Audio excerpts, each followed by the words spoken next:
In this video, we'll be looking at how to get unique values from a list in Google Sheets. So I have here a very simple data set that shows me the student IDs, student names, and the course that the students are enrolled in.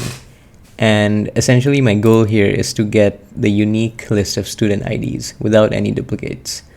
So if you take a look at the data here, we actually have multiple entries of the same student ID.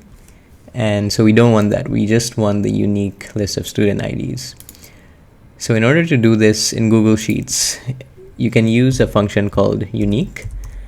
Just type in unique and then select the data range and then hit enter. And that should give you the list of unique student IDs. So this is a very simple yet very powerful function that I definitely use a lot when I'm trying to clean up data or essentially trying to deduplicate a list of values. So I hope you found this video helpful, and don't forget to like and subscribe.